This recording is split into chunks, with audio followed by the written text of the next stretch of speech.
Well, Shabbat Shalom.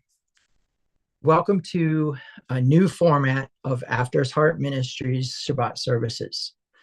We are going to kind of shift gears a little bit here and show a little bit of the maturity of our congregation and bring them in as people who can join in with us and accomplish the task of bringing some sort of information. I have a number of things that I need to speak about in order to get us to the point where we can actually do some midrashing. Of course, since this is Simchat Torah, technically, and when I say that technically, it happened back on the last day of Sukkot, but um, when I say Simchat Torah, it's the Simchat Torah season. We're going back to Breshith, and Breshith is a beginning section. We'll talk a little bit about those sections, and we'll basically be live for what we'll call the Midrash. So I think the first thing that we need to bring forward, and this is important, is the word drosh itself. Dalet resh shin. Dalet resh shin basically means a to and fro searching of man. Okay. And what's interesting about this is the idea of searching for somebody when they're lost, right? So let's say that somebody gets lost in the wilderness. Now we're going to form a search party. We're going to go look for people. Well, that word search, drash, when you add the mem to it, is midrash. Midrash. Okay. Now, midrash is the concept of ing behind search. So it's searching. So here's some of the sentiment behind the word midrash. Okay. Midrash is the concept of more than one person having a voice in a discussion about Torah. Okay. Torah is all about Abba's teaching and instruction. When Yahweh speaks to Aaron and Miriam, when they are gossiping about Moshe, they say, or Yahweh says, when I speak to a prophet, I will speak to them in a vision or a dream. Of course, we know in Joel it says, old men will, or young men will see visions, and old men will dream dreams, right? Something like that. The premise is that that's how he speaks, is in what we call the Ne'um, which is in between asleep and awake. And in order to tap into the wisdom of the Torah, we have to, and this is important, we have to tap into the Ne'um while we're awake. We tap into a trance state, and that doesn't necessarily have to be a non-lucid state. But I want you to think of it in terms of listening to your soul or listening to the soul of creation, because at the time of the Tower of Babel, there were 70 nations. And so there is a belief that when Torah was written upon the hearts of man, that the men all knew the same instruction. But when it split off into 70 different languages, which they've identified as there's 70 original languages, there is a concept that were they were then forced to split that wisdom into 70 different facets, meaning that the highest form of learning is midrash. Midrash is the highest form because more than one voice is bringing wisdom. Now, there's another thing you need to know about the word trash when it comes to exegesis of the Hebrew scripture or of the Hebrew writings and of the Hebrew Torah and the prophets. Okay. And that is that there are 4 levels always in operation together. Okay. Whereas in most Protestant American Christian theological seminaries, they're going to teach you exegesis as separate mechanisms. We'll take the historical, we'll take the cultural, we'll take the allegorical, we'll take the this meaning, and never actually mesh them. We believe that the concept of echad and the wisdom and understanding, or the binah and chokhmah of the intensification of all power in the universe, actually will communicate on more than one level at once. Meaning we take the literal, we take the thematic, we take the figurative or the symbolic, and we take the deep mystical wisdom and combine them all into one in order to interpret our instructions that we are given from the intensification of all power in the universe. So before I continue, is there anything you want to add to that, or does anybody in the congregation want to make a comment about that? No, I think I'm good. Okay. So if there's nobody else, I will continue. So the reason this is important is because what we have going on here is an idea that one person interpreting Torah is actually dangerous. Now you say, well, Rabbi Keenan Tovnu, you have been doing that for 4 years now. And I say, the people who came in did not have the ability that they have now to produce that exegesis. And I'm not talking down to them. I'm saying they have come a long way. The people who have come and gone from this congregation are so dangerously equipped with what it would be needed to stand up and question a theologian as strong of, say, R.C. Sproul. Because I have given them the tools, and the intensification of all power in the universe has given them the wisdom that I don't have to use those tools. Now, many go along and they come up and they challenge a pastor, and just like Yeshua, they're a smith. They're what we call a locksmith. Oh, there's a rabbi's nugget. Actually, I don't think I've ever really shared that with you guys. Did you know that in the time of Yeshua, there were specific words for specific types of smiths?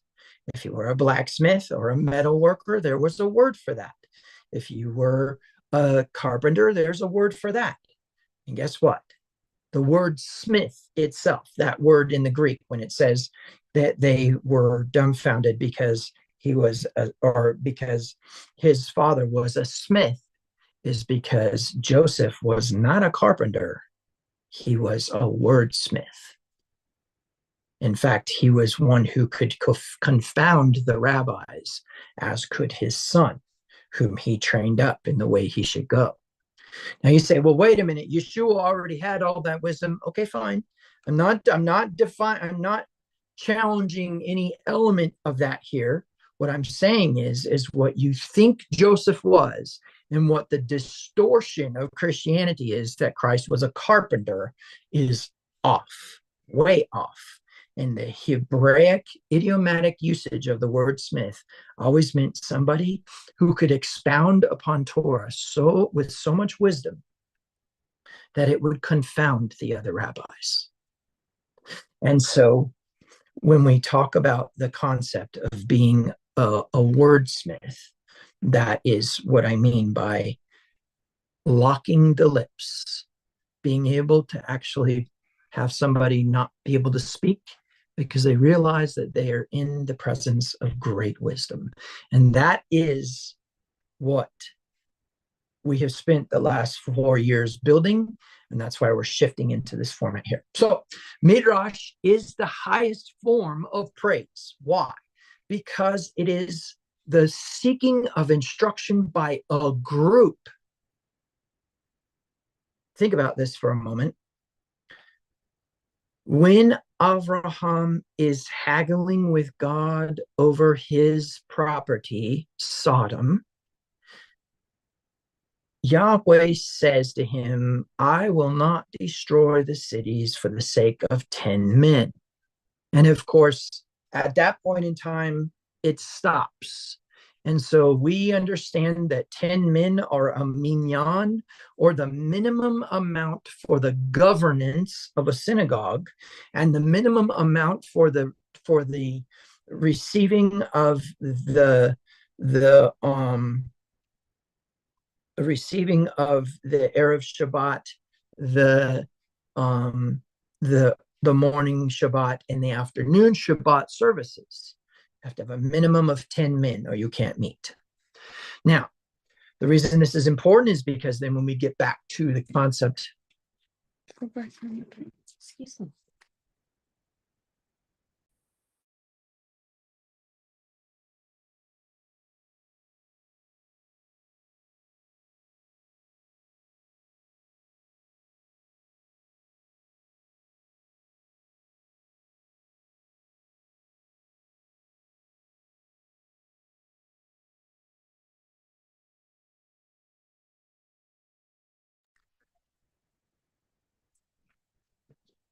Sorry, that was an unexpected interruption. Okay, so the concept is that these 10 men in a midrash elevate the vibrations of earth by just bringing their process. Now, what's important to know is that in midrash we explore the fringes of the actual commandment.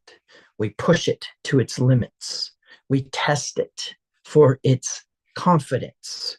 And what I mean by that is that we push the limits of the commandment to test its integrity as a promise and as truth. Because every word that proceeds out of the mouth of the intensification of all power in the universe, of course, we know there's no mouth, but that energy that emanates is benevolent, but also always a promise. In fact, the name Yahweh itself is He will do this thing, whatever the verb is in front of the yod. In other words, the yod itself says He will, right? But the verb itself is what would be accomplished. So the name Yahweh itself in and of itself is a promise. Okay, so a couple things, and this is important. We will be speculating. We will be going and trying to tweak the words and try to really understand in order to seek a deeper wisdom. By the end of the Midrash, we may have a newfound teaching or a newfound understanding, or we may conclude that we need to wait and seek wisdom and see what needs to happen. So there's your brief introduction on Midrash. And now what I would like to do is go ahead and get into kind of a discussion that we need to get into just for this particular day, since it is, again, Simchat Torah. It is the new season of Torah The parasha Breshith brings with it a new season or theme for the congregation. Last year was cycles. And if you don't understand cycles, I will make it simple for you. All the season was meant to do was teach you how to drop into the natural flow that is evident everywhere around us, to begin to embrace seasons as if they were built for you. Now, where this gets uncomfortable is when we start to get into uncomfortable seasons, when we start to get into seasons of learning that have a lot of discipline attached to them. For example, I think it would be difficult for a woman to identify that a monthly cycle was actually made for her, but it is a form of Shabbat. And just so you know, in ancient times, it was a form of rest for the woman in which she did not have to perform any of the duties of the household. And she was able to seclude herself, and she was able to get into the deeper things of Torah. In fact, there are some Talmudic teachings that say that it is the time when Yahweh, of course, it doesn't say Yahweh in the Talmud, it says Adonai, and probably some version, maybe even to the realm of Hashem, depending on how old, contacts the woman during that time and speaks with her. And so, although that season can seem like an uncomfortable season, that season is for you. Now, the premise then is that we begin to have the wisdom that all time is cyclical, repeats itself over and over again, including prophecy. We'll probably get into that a little bit during this time in which we do midrashes on the parashas, but that season has ended. Cycles is complete, and a new thing is about to blossom. And in terms of that, we will save that until the very end, probably, because what we want to do at this point in time is get into the Midrash. Now, there's a number of things that we can do, and we may switch it up from time to time over and over, but the concept is basically that we would have a time of discussion about this current parasha.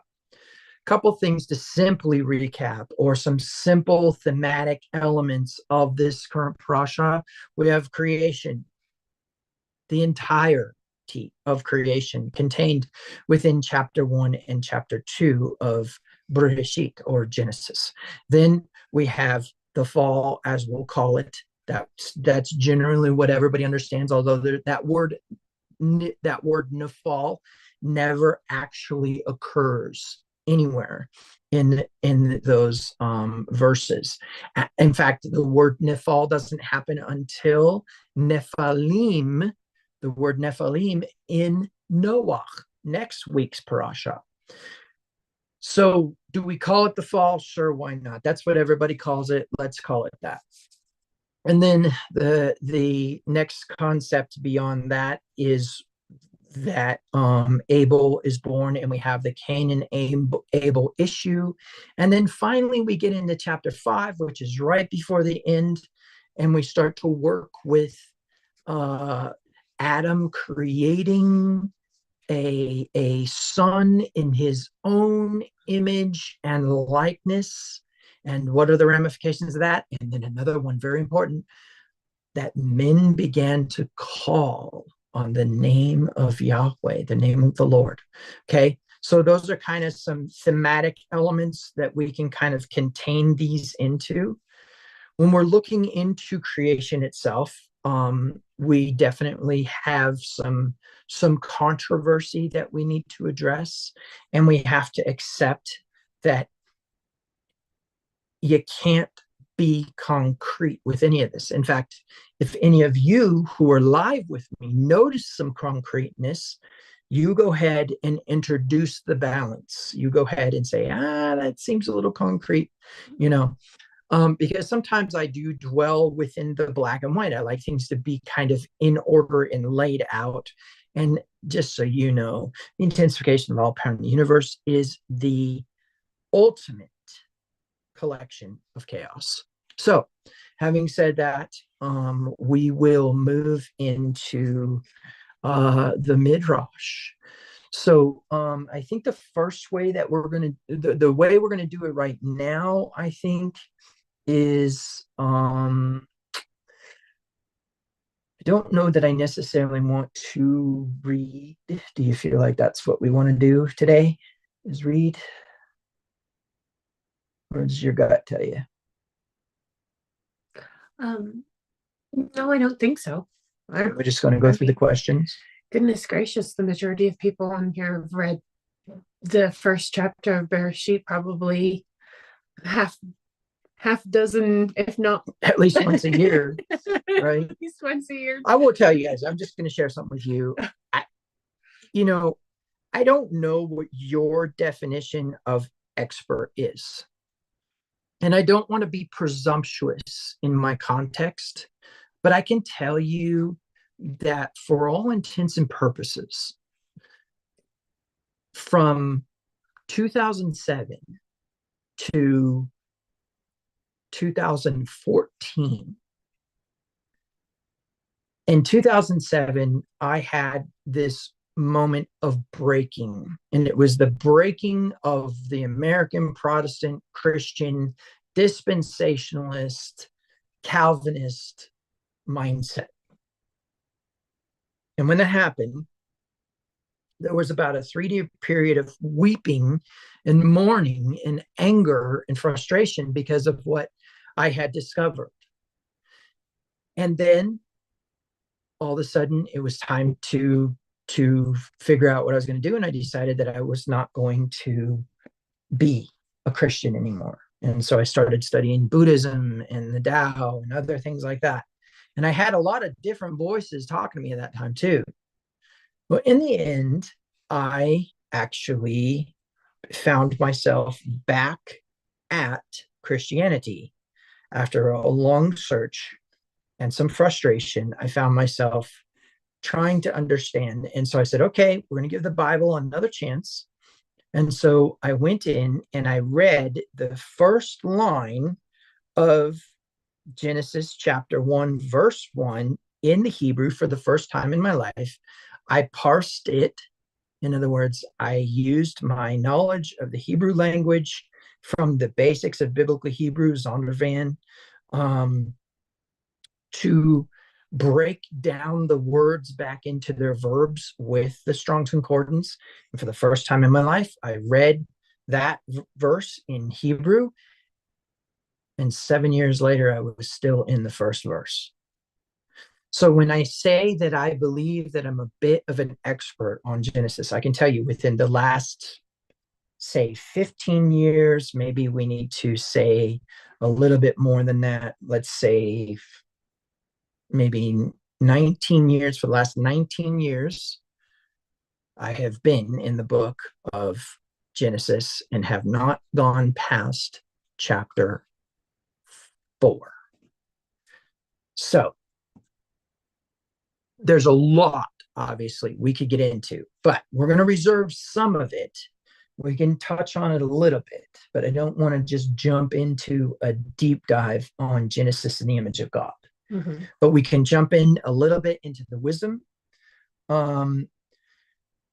So instead of reading, I think what we'll do is we'll just work through the questions that we have so far. And then after we feel like we've exhausted the questions, exhausted the discussion, we'll talk about the new theme for this ministry for this season. Okay? All right. So what is the first question on Slack? Let's see. The first question on Slack. And by the way, just so you guys know, my ministry started out with COVID, and so we needed a way to congregate without congregating. And we chose Slack because of its versatility and its ability to apply APIs without knowing how to apply an API.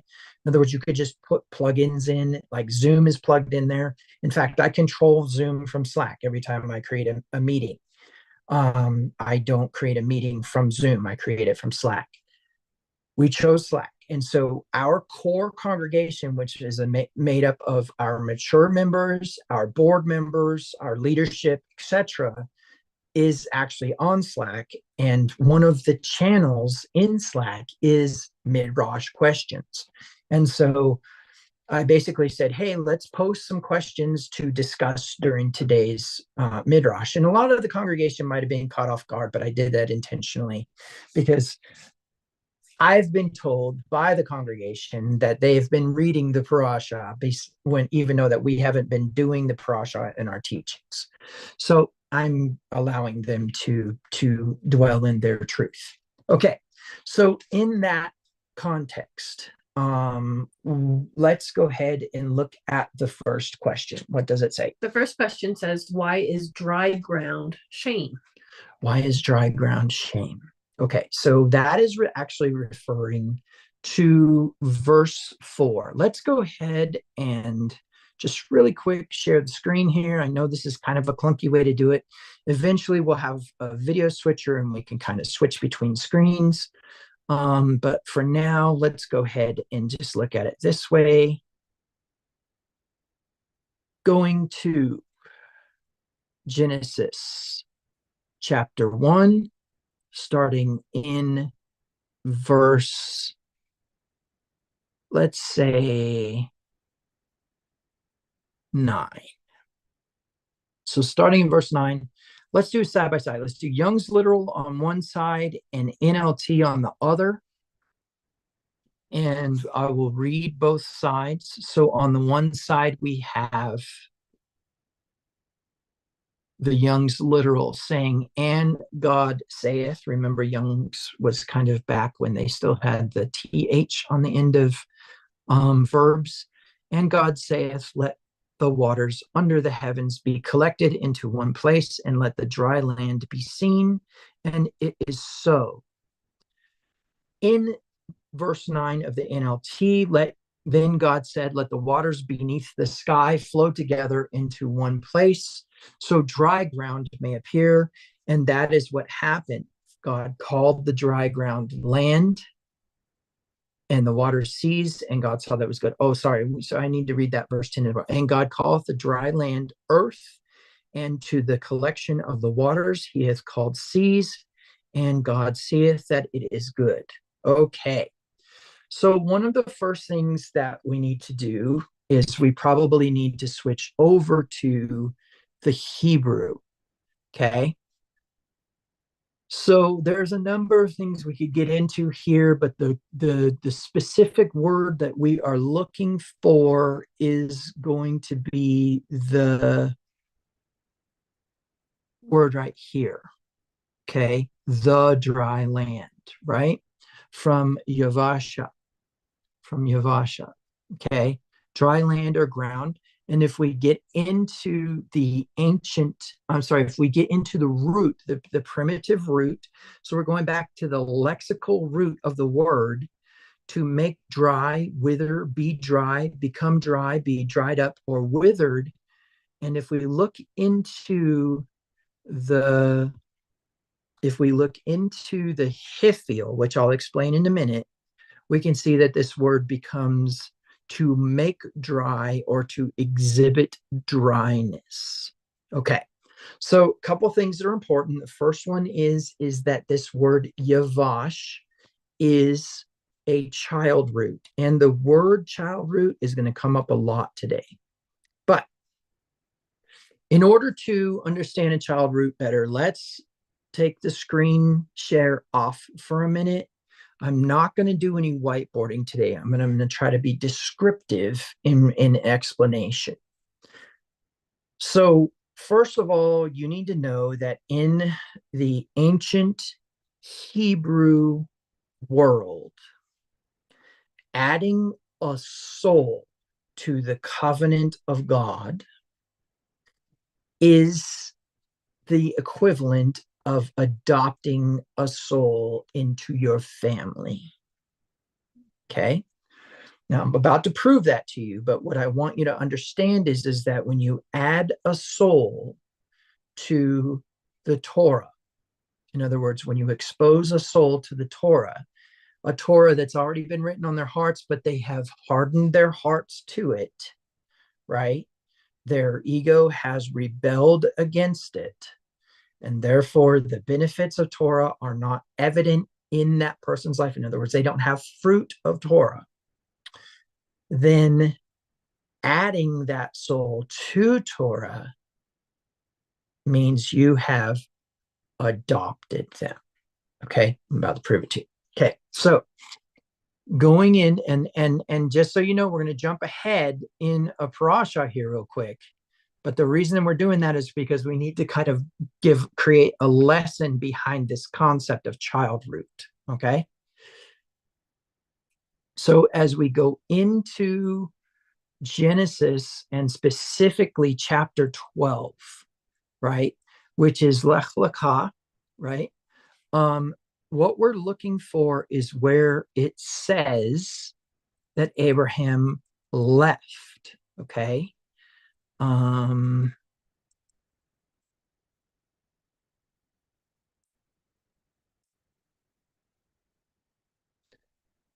Okay, so in verse 5, it says, and Abraham goeth on as Jehovah hath spoken unto him, and Lot goeth with him, and Avram is a son of 75 years in his going out from Haran, and Avram taketh Sarai his wife, and Lot his brother's son, and all their substance that they have gained, and the persons that they have obtained in Haran, and they go out towards the land of Canaan, and they come into the land of Canaan. And Avram passeth over unto the place, into the land, unto the place of Shechem, unto the oak of Moreh, and the Canaanite is then in the land. Okay, so getting back here, so Avram departed as Yahweh had instructed, and Lot went with him. Avram was 75 years old when he left Haran. He took his wife Sarai, his nephew Lot, and all his wealth, his livestock, and all the people he had taken into his household at Haran, and headed for the land of Canaan.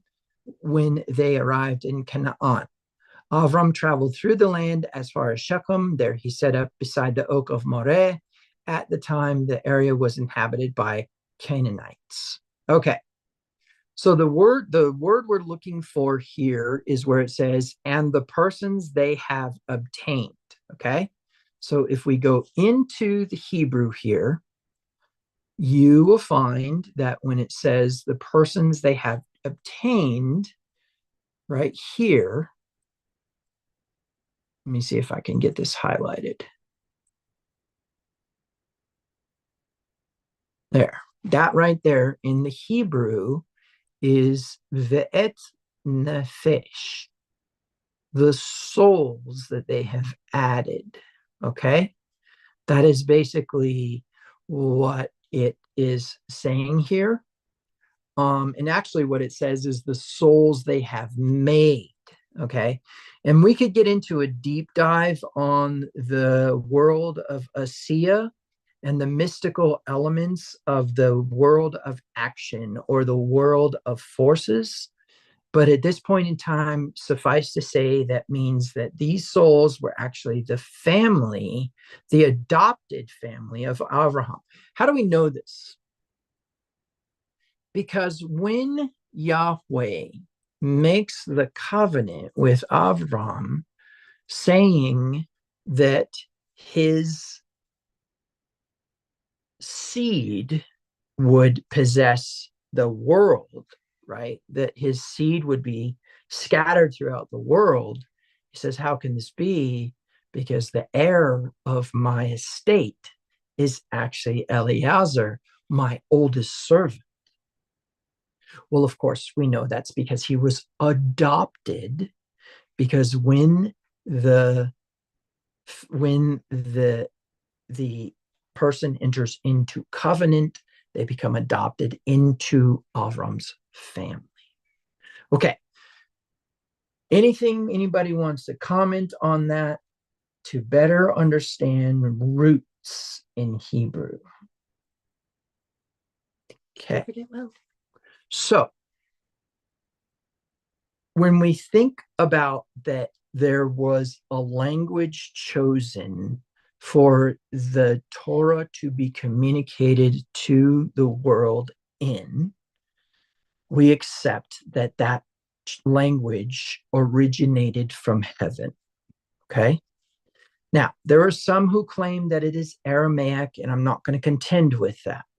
But what I am going to say is that there's only one language that has the breakdown of these letters in this way that the Hebrew does. And that is the ancient Semitic language of Paleo Hebrew. Okay. The way the grammar works in Paleo Hebrew is not the way the grammar works in Aramaic. And so the ability to do what we're doing here today has something to do with the ancient Hebrew language, the Paleo Hebrew, or what we call Proto-Sinaitic Hebrew. Okay. Now, the reason this is important is because Abraham is called a Hebrew in the following verses of Lech Lecha. Now, again, we're not going to stay too long in Lech Lecha because we don't want to enter a season before it's time. But what we did need to illustrate is that these souls were made, right? And that made them the household of Abraham. So in the same way, I want you to think about it this way, that these letters made into two pair, right? Always there will be a companionship between two. You see that boiled down all the way into the molecular structures of the human, all the way up into the relationship between the stars and the planets, the galaxies and the stars, the multiverses and the universes. It is important to understand that there will always be two. And of course, Solomon said two are better than one, right? But three together are hard to be broken. And so every Hebrew word has a 3-letter root. And when you look in the Strong's Concordance and you see the PRIM, primitive root, then we are working with the concept of the specialness of the Hebrew language in that way. So why is this important? Because when we're working with a parent root, it will always contain the DNA of the creator. Remember, this particular language proceeded out of the mouth of Yahweh. And therefore, we accept that the Hebrew language is higher in its mystical and in its elements of what it is able to be. And the reason why that's important is because when we start to get into conjugations and we start to get into cognates and we start to get into permutations, Hebrew has a very, very interesting interaction. Well, one of those interactions is that of the adopted roots versus the child roots. Adopted roots are part of the Hebrew language, but very possibly were originally foreign words. Or, better yet, don't contain the original DNA of the intensification of all power in the universe, and that they don't contain a yod, a hey, a vav, an aleph, or a doubled last letter. So we either have the double portion, we have the strength or the most powerful letter in the Hebrew alphabet, the lead ox, or the aleph, or the name of the intensification of all power in the universe, Yod Hey Vav Hey. If it contains Yod Hey Vav Hey, and I can take one of those Heys off and say if it contains Yod Hey Vav, because we don't need to repeat the hey, then you can determine its parent root. A parent root is always made up of two letters, right? So the reason this is important is because when we get into that word yavash, we can immediately determine the parent root by dropping the DNA out, getting rid of the yod. By doing that, we have beit sheen. What is beit? The tent. What is sheen? Press. Where is beit located in that Hebrew word? All the way to the right. If we are reading from right to left, which is how Hebrew reads, then we would identify that all the way to the right is the place of honor, which means it augments the other, right? And so in that way, tent presses, right? So the whole idea is pressing away from the tent. The sheen is on the left side, moving away from the tent. How do we know this? Because its permutation, sheen beit, means to press towards the tent. And it is the root word of teshuvah. So now, what does beit sheen represent if we're pressing away from the tent? What has happened? Well, there's a number of things. First is, there are two reasons to leave the tent. One is out of spite. Okay? And if you leave the tent out of spite as a cultural element, you were given one ration of water, one ration of food. And if you came in with an animal, you could leave with your animal. If you owned animals, you could leave with your animals. If you had family, you could leave with your family. But you were not given any more than that. And if you encroached upon the property of the clan, you would be considered an enemy. Okay? So this is the shame of being removed from the clan or cut off from your people. And in the desert, it was a serious thing. There are a number of movies that depict this concept.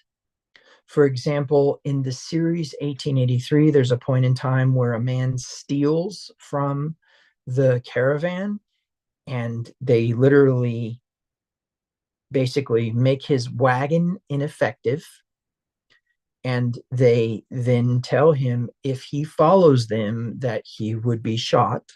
And so he has to go fend for himself. And of course, he ends up getting himself killed by thieves or something like that. But the point is that the concept of being kicked out of the clan is a symbol of death. So dryness is actually a symbol of death. Being outside the tent is actually a symbol of death. What's the second reason to go out of the tent? It's a legitimate reason to go out to tame the animal, to cultivate the crop, right? And to check on the well-being of the surrounding area. Okay? We'll talk a little bit about that later. But the premise is that if you are removed from the clan, you are in shame, and that is defined in the concept of the dryness of the desert, because that's where all of this language, all of humanity derives from the desert. So the concept of the desert is very powerful within the human. And if you go without water for a certain while and then end up in the desert, you will understand how dryness is equated to shame. So when it says dry ground, where all of the land was gathered into one place and it became dry ground, we can see how that word yavash doubles as the word shame. So in principle, when we're working with the context of shame, think of it as being outside, not contained within the circum within the the circumspect of the clan, as in placed away from the tents, but still part of the clan, if there's a communicable disease, but instead released into the wilderness to fend for yourself in shame.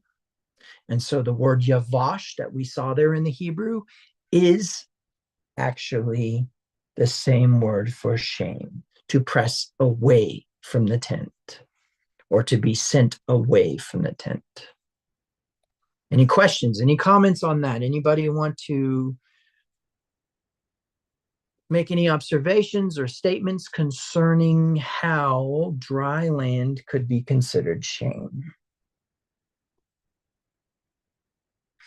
What ramifications does this have for creation?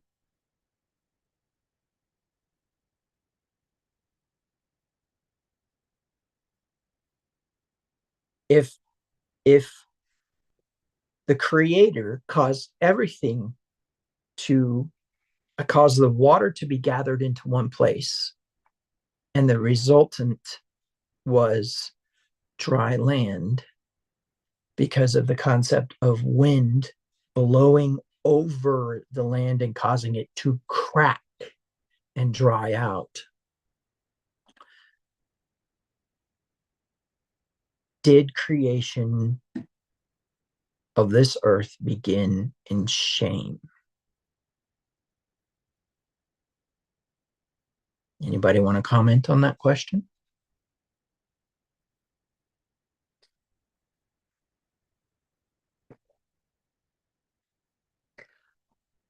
There, the scripture that's coming to my mind right now is, behold, I set before you life and death, right? And we know scientifically that there is no life without water.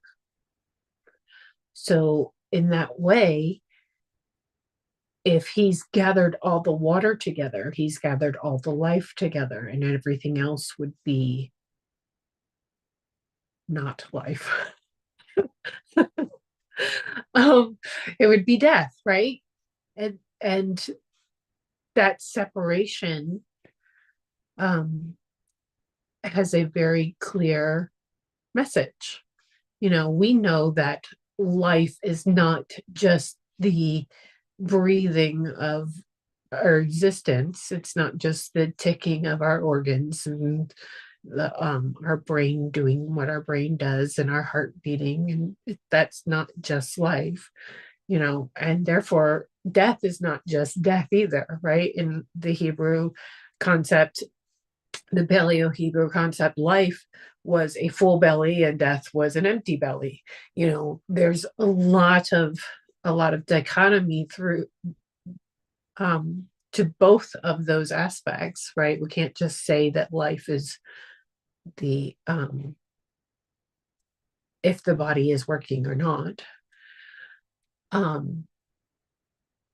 So when we look at that separation of all the waters, all the life being gathered together and everything else being dry and everything else not having life, and we look at that verse that says, behold, I have brought before you life and death. And he's talking about the Torah that he's brought before us, right? And he's not talking about whether you're breathing or not, or whether you have a full belly or not. He's talking about the essential element to being in his water. Okay. Any other thoughts on that? Does anybody else want to add to that at all? Anything on YouTube? Don't see anything as of yet. Okay. So, in conclusion to that question, let's dig just a smidge further.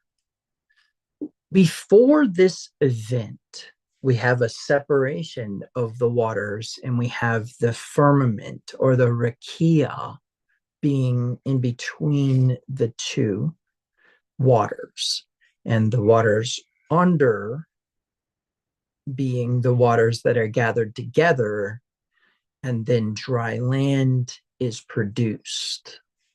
And that word dry is the word, or the word yavash is the word for dry land. It's interesting because contained within that same beit sheen wording is the word lavash. So we have yavash and lavash. Well, it's interesting. Lavash is an adopted root. It does not contain a yod, a hey, a vav, an aleph, or a doubled last letter, meaning that it is somehow a part of the family without having the DNA.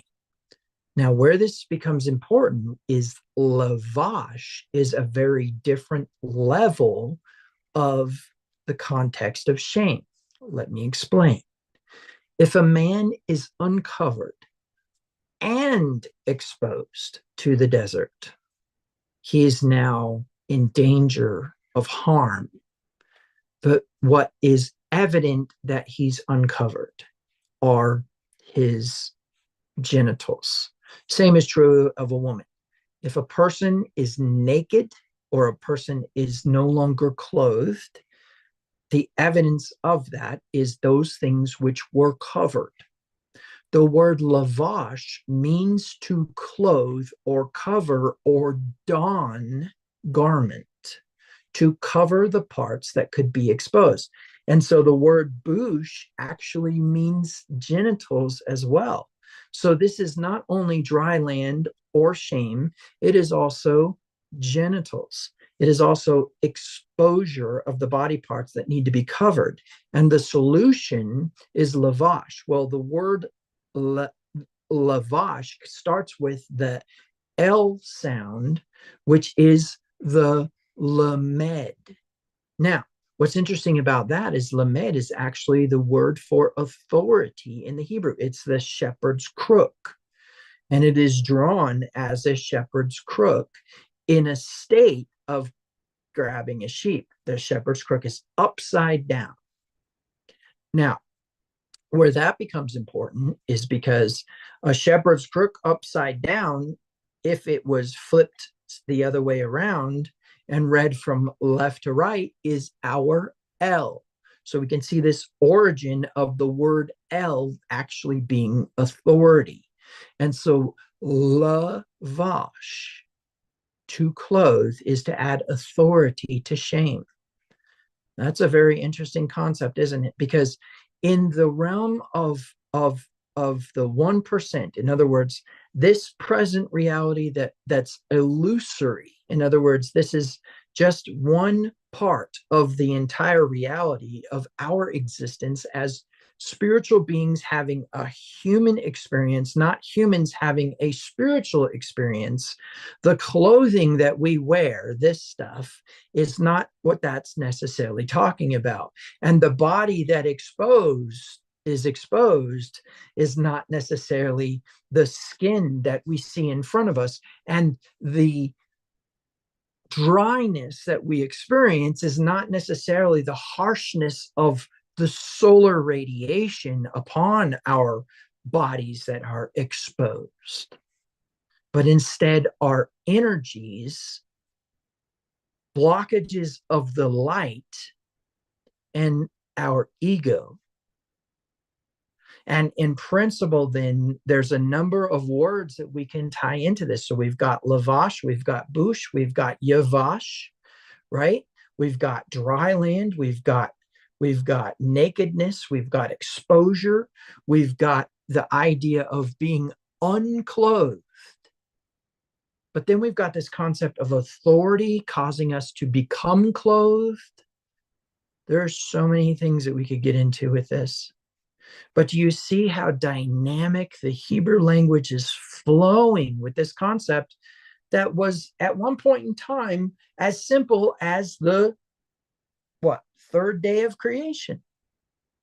Was just as simple as God created the earth in 7 days, and on the third day there was dry land. Done. And we move to the next section of Genesis. But for somebody who, through their intuition, was never allowed to leave Genesis chapter 1, and eventually not allowed to leave 1 and 2, and eventually not allowed to leave 1, 2, and 3, and is still stuck in 4, I can safely say that there are depths upon depths upon depths. You could go so deep into this thing and still find iceberg underneath. You could still find more and more and more and more and more wisdom. For example, what do the two waters represent? And why is the one water gathered into one place? And here's another crazy thing. That word gathering is the Hebrew word mikvah that doubles as the word hoping. So again, we get into some other craziness about the idea that the waters that were gathered into one place were in a state of hope, but the dry land was not, which means that, again, there's hopelessness in the desert, right? Okay. Should we move on to the next question? Are there any other Well, you brought up an interesting thing, and you said that a lot of these things are not just our skin, not just what we are seeing, but that they are also energies.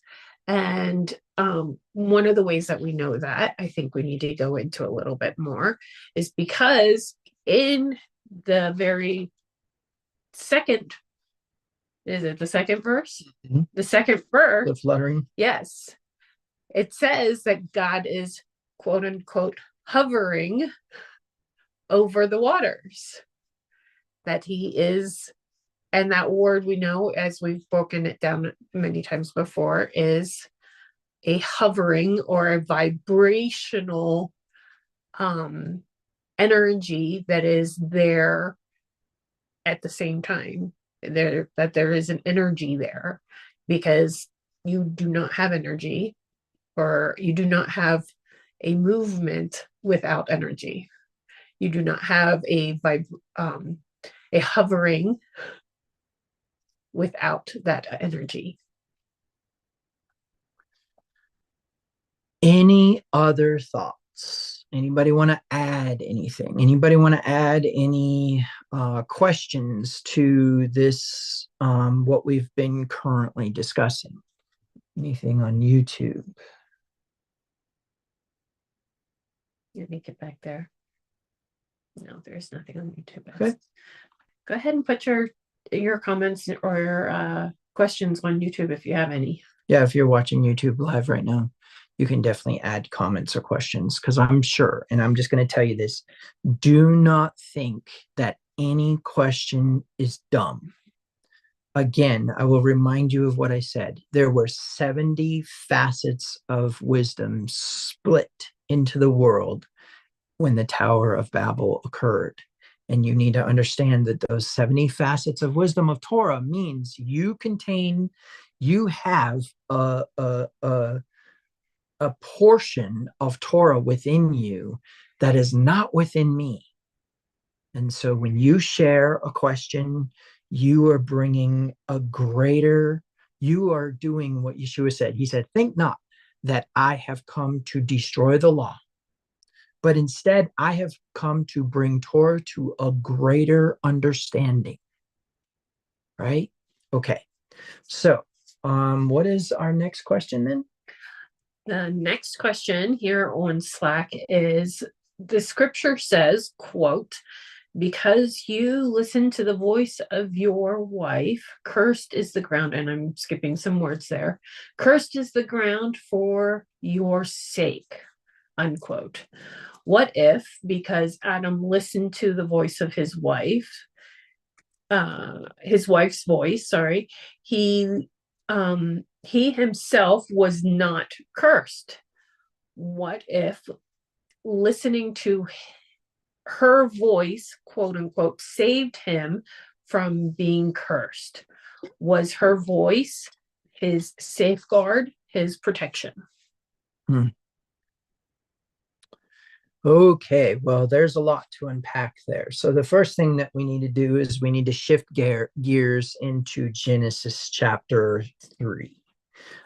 So let's go ahead and we'll just screen share for a moment, and and cover the verses a little bit in the English, since that's the language that we are used to, and then we'll work our way into the Hebrew. So Genesis chapter 3, starting in verse 1. I will read it in the Young's Literal first. And the serpent hath been subtle above every beast of the field which Jehovah Elohim has made.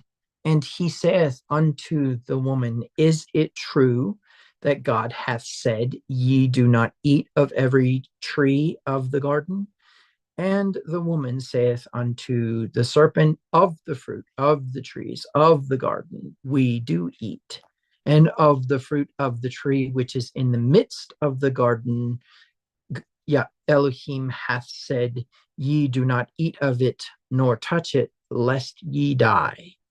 And the serpent saith unto the woman, Dying do ye do not die, for Elohim doth know in the day of your eating of it, your eyes have been opened, and ye have been as Elohim, knowing good and evil. And the woman seeth that the tree is good for food, and that it is pleasant to the eyes, and the tree is desirable to make one wise. And she taketh of its fruit, and eateth, and giveth unto her husband with her, and he doth eat.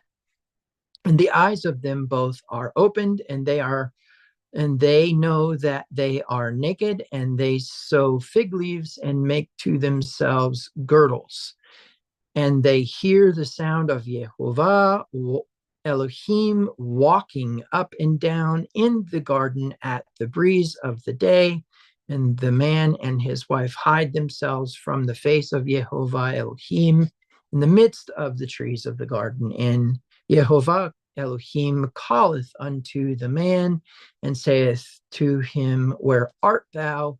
And he saith, Thy sound I have heard in the garden, and I am afraid, for I am naked and hide myself. And he saith, Who hath declared to thee that thou art naked? Of the tree of which I have commanded thee not to eat, hast thou eaten? And the man saith, The woman who thou dost place with me, she hath given to me of the tree, and I do eat. And Jehovah saith to the woman, What is this thou hast done? And the woman saith, The serpent hath caused me to forget, and I do eat. And Jehovah saith unto the serpent, Because thou hast done this, cursed art thou above all the cattle, and above every beast of the field. On thy belly dost thou go, and dost thou eat all days of thy life. And enmity I put between thee and the woman, and between thy seed and her seed. He doth bruise thee, the head, and thou dost bruise him, the heel. Unto the woman he said, multiplying, I multiply thy sorrow, and thy conception. In sorrow dost thou bear children, and toward thy husband is thy desire, and he doth rule over thee. And to the man he saith, Because thou hast hearkened to the voice of thy wife, and dost eat of the tree concerning which I have charged thee, saying, Thou dost not eat of it, cursed is the ground on thine account. In sorrow thou dost eat of it all the days of thy life, and the thorn and bramble doth bring forth to thee, and thou hast eaten the herb of the field. By the sweat of thy face dost thou eat bread, until thy return unto the ground, for out of it hast thou been taken, for dust thou art, and unto dust thou returnest back. And the man called his wife's name Eve, for she hath been the mother of all living. And Jehovah Elohim doth make to the man and to his wife coats of skin, and doth clothe them. And Jehovah Elohim saith, Lo, the man was as one of us, as to the knowledge of good and evil. And now, lest he send forth his hand and have taken also of the tree of life, and eaten and lived to the age.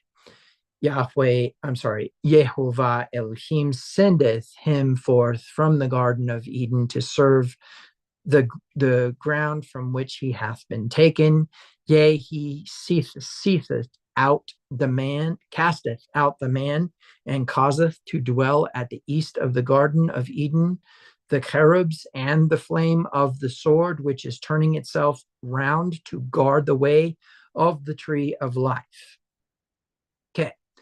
Now, I know that was a lot to hear in the Young's literal, but what the Young's literal has to offer that the NLT does not is tense. Before I read the NLT version and we have a full scope, both of the true tenses, which I know you heard, it's important that you understand that Hebrew doesn't accidentally speak out of tense. Torah has placed the tenses in the places that it has, the way that it has, on purpose. Hebrew is a very, very, very precise language when it comes to how to create the conjugation of a verb. Meaning a lot of times the past tense is used to express that something has happened in the past already.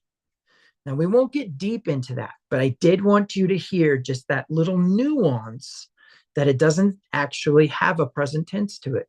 For example, when it says that man was like us, knowing good and evil, there's a lot of implications there, isn't there? That it had nothing to do with eating the fruit that Adam knew the good and evil, which has a lot of questions attached to it, doesn't it? So we'll go through and read the we'll go through and read the NLT really quick in order to just get some American Protestant English in there, right? And then we'll jump into the Hebrew and specifically into Deborah's question.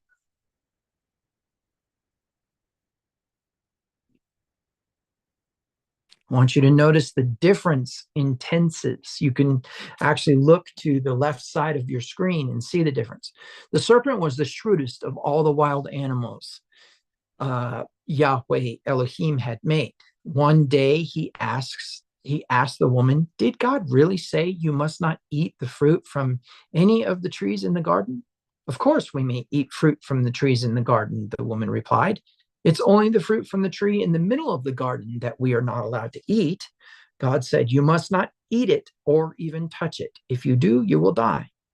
"You won't die," the serpent replied to the woman. "God knows that your eyes will be opened as soon as you eat it, and you will be like Elohim, knowing good and evil." The woman was convinced. She saw that the tree was beautiful and its fruit looked delicious, and she wanted the wisdom it would give her. So she took some of the fruit and ate it. Then she gave some of her to her husband who was with her, and he ate it too. At that moment, their eyes were opened, and they suddenly felt shame at their nakedness. So they sewed fig leaves together to cover themselves. When the cool evening breezes were blowing, the man and his wife heard Yahweh Elohim walking about in the garden. So they hid from Yahweh Elohim among the trees. Then Yahweh Elohim called to the man, "Where are you?" He replied, "I heard you walking in the garden, so I hid, and I was afraid because I was naked." "Who told you that you were naked?" Yahweh Elohim asked. "Have you eaten from the tree whose fruit I commanded you not to eat?"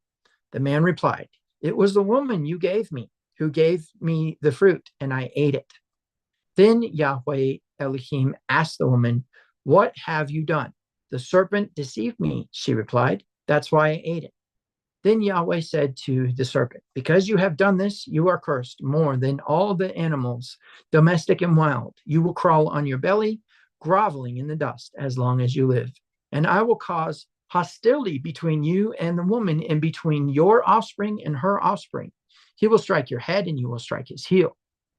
Then he said to the woman, "I will sharpen the pain of your pregnancy, and in pain you will give birth, and you will desire to control your husband, but he will rule over you."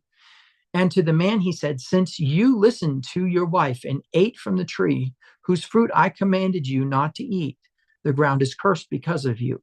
All your life you will struggle to scratch a living from it." It will grow thorns and thistles for you, though you will eat of its grains.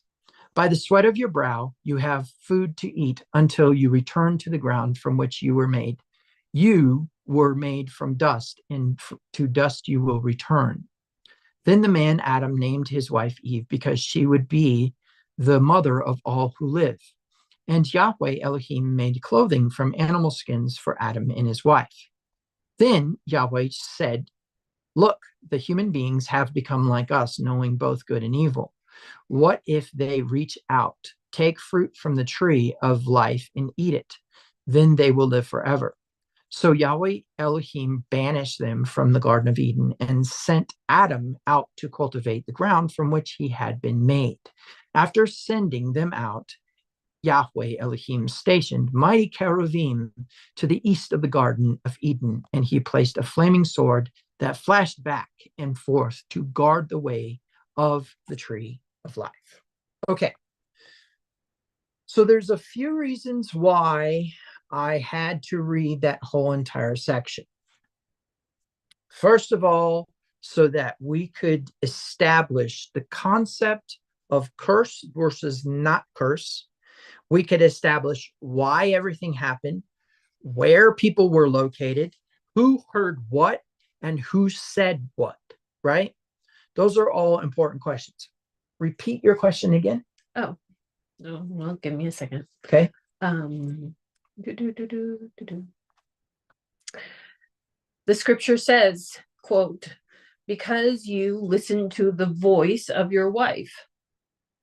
Skipping a little bit of there. Cursed is the ground for your sake, unquote. What if, because Adam listened to his wife's voice, he himself was not cursed? What if listening to her voice, quote unquote, saved him from being cursed? Was her voice his safeguard or his protection? Okay. So there's a couple things that we definitely need to unpack there. We've covered the story itself, right? Short version, they both end up eating the fruit. They're naked. They sew fig leaves. They cover themselves. Then Yahweh comes along, calls to him because he can't find him. That should be very important in your context. And then Adam says, I hid myself. And then after that, he says, who told you you were naked? He says, the serpent, deceit, or the woman you gave to me, and I ate.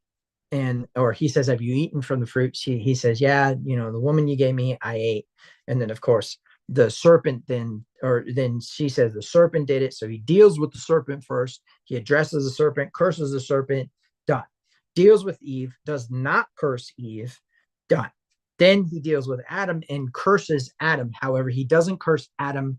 He curses the ground. Okay. Neither Adam nor Eve got cursed. Neither Adam nor Eve got cursed. And they're the ones that ate the fruit. But the serpent got cursed. And the ground got cursed. And the ground got cursed. Mm-hmm. Okay, so let's talk a minute about what Eve is to Adam. Okay, so the first thing that we need to ask is, where do we find where do we find that information about Eve? We find it in Genesis chapter 2. So going into Genesis chapter 2,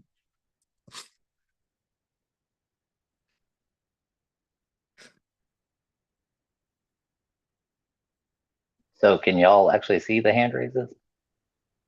Oh, you know what? I didn't see a hand raised, but yes, I can see them. Hold on one second. Let me get out of this share screen real quick. Sorry.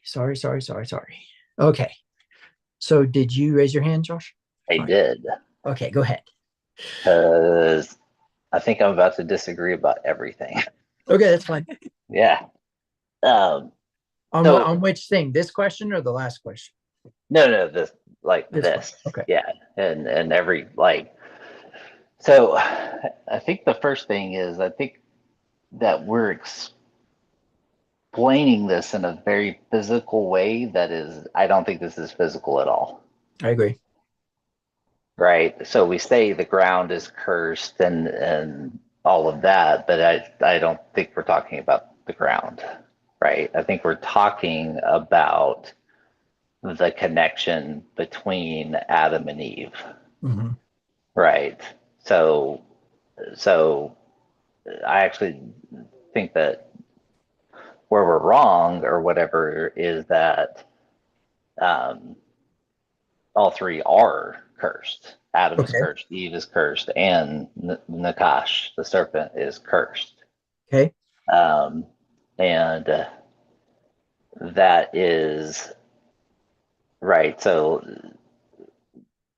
we kind of got to back up. We got to say, okay, Adam and Eve are not separate, right? They are one soul. It is Adam is the masculine aspect, Eve is the feminine aspect.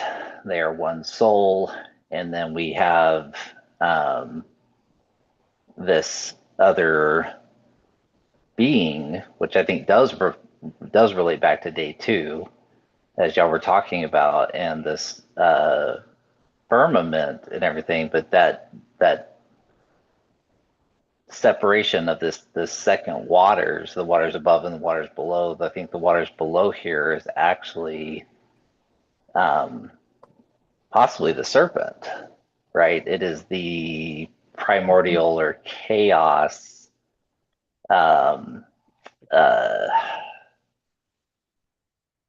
part that like desires for itself. When what does it desire? It desires to become something because right now it's void and without form. So that's what it desires and everything. And then we have, the first parts of creation come in and everything, but that thing still exists, it still desires. And now Adam and Eve, the masculine and the feminine aspect of this soul, are now tempted by this desire to receive, that they've now come into contact with, maybe possibly for the first time. They've never come into contact with this thing. Um, right. And it comes from that feminine side, or that's where apparently the first conversation with it or whatever um, happens. But like we said, Adam and Eve are together, right? They're um, you know, back to back or side to side or whatever. So we have this first opportunity or quality for separation, which is probably why later Adam and Eve are separated physically, right? But right now they're still together. So we have, I think, three curses that are being spoken of physically that are actually spiritually, and that is that Adam is now the conduit of bestowal and everything of what he wants to be, just like he wants to be like the creator. And now there's a rift between his ability to bestow to Eve that's now been cut off, right? So he now will have to earn his ability to give to Eve, right? We have Eve like has the desire for her husband, so she wants that bestowal, but now there's a rift between them, right? So now there's this pain of I can no longer receive that light from my husband, right? And then the Nakash, the other side, right, is now can only feed on the scraps of that light and everything, right? And only through um, its continued desire to be something and everything, but it's completely disconnected, from that flow of light and everything. It's the oh man, it's the primordial, it's the dark matter, it's the whatever you want to say that still is, I think the scientists say that it comes into being and out of being infinitely, like it creates and then dissolves almost immediately. Right. And I think if we were to give that intelligence, we would see, if we were to establish in our minds intelligence, we would be like, oh my gosh, like it's trying to be something, but it can only feed off of now what is human, but at the time would have been this ultimate consciousness, this ultimate soul before, all the souls, came out of it, which would be Adam and Eve, and then their their progeny. So, couple things. I think, first of all, that we will have a difficulty with our minds of having that all jive together. And let me explain. The word curse itself does not mean bad things will happen. The word cursed itself means to be diminished. And I will throw something out there that would really, really be crazy. And that is that there is a necessity of diminishing that occurs in order for there to be a new creation. There's a denial of self and a new thing is created. And the act of creation itself requires a contraction. It requires a diminishing. What I mean by that is that we have the idea that the intensification of all power in the universe at the time of the inception of the thought of bestowal, there was always benevolence.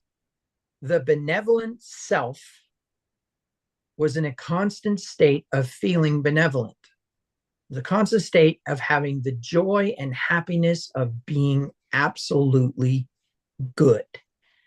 And that may not be the best word to use there, but we're going to work with that and just say that that's true. But that eventually creates a desire, or it creates an inception of a thought to spread out. So it spreads out. So that goes from the infinite nothingness into the infinite light. The infinite light is all of the rays of the original thought to spread out benevolence in every direction and at its maximum possible magnitude as a vector force. And then the second inception to the desire to bestow. All of a sudden, bestowal becomes a necessity, and in that infinite moment, which is now, a vessel is created. And that vessel is actually the desire to bestow. It is stable because it is the intensification of all power in the universe. And it is necessary because benevolence needs to share itself. And so bestowal becomes the desire, and then that becomes the diminishing. Because why? Because nothing can dwell within an intensifying energy as something other than that intensifying energy, unless that intensifying energy was to deny itself and diminish itself. At which point in time, the diminishing or the concealing that occurs prevents the other or the vessel from being 100% light, and there's a 1% darkness, and really those are just percentages. Again, this is all illustration of what's happening in the realm of energies that we couldn't even touch upon, or what we call the world of Bariya, the world of intensifying.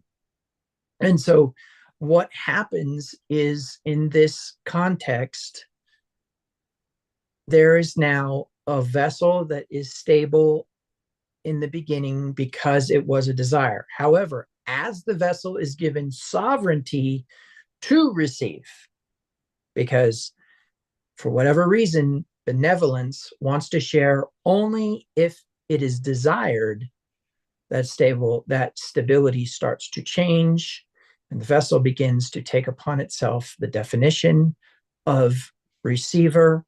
And as it does, it realizes it's not the bestower. And then that's where the shame enters, and it realizes that it cannot give anything to the bestower, and therefore it does not want to receive. It refuses the light, and thus begins creation. And at that moment, the only way for the Elohim that was created, which is a vessel that has been intensified, is able to move forward. Since it cannot give upward, it has the desire to bestow, just like its DNA, it contracts. And the desire to bestow becomes another vessel. Problem is, it has the desire to receive and the desire to bestow. So it is not like the original bestower. And as a result, we get into that it will receive without giving, which becomes malevolence. Some of it will give, and it will be like its creator. And in that time of giving and bestowing and those contractions, we can see a diminishing of self. We can see where the word curse could apply to the original creation. So in that way, I think I agree with you, Josh, that there was an element of curse necessary in that process. But I'll also add that that's just one single element of that entire thing.